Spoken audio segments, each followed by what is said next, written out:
Hi guys, it's me again and welcome to my vlog. So last day na namin ngayon dito sa Bana Hills. I would like to show you guys yung mga rides dito. Yeah, para din siyang amusement park but underground yung amusement nila. May sa baba, sa taas actually is yung parang Ferris wheel, tapos may merry-go-round, ganun. Pero pag nasa underground yung mga rides talaga nila like Viking at yung parang hindi ko alam kung ano yung tawag dun pero ipapakita ko sa inyo dito ngayon. Yes, ito nga pala yung entrance ng ating amusement park. May mga goods din sila kung gusto mong bumili ng mga pasalubong, ganun like souvenirs. Yes, pero hindi ganun ka-cheap yung souvenirs nila guys.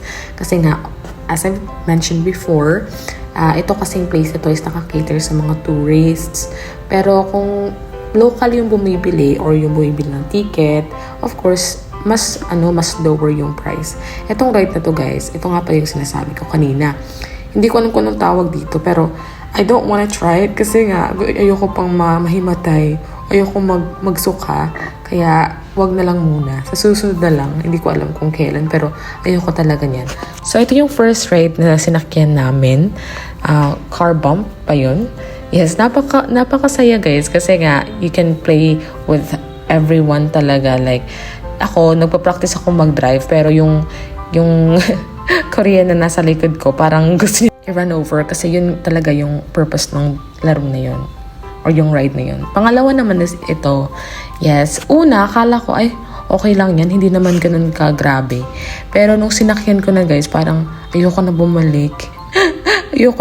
Nakasakay na ako ng Viking before and ayoko din sa ride na yun. Yes. So, after that, actually, naglaro pa kami noon pero hindi na ako nakatake ng video kasi nga excited ako. And we won a prize which is the big stuffed toy na hinahawakan ko.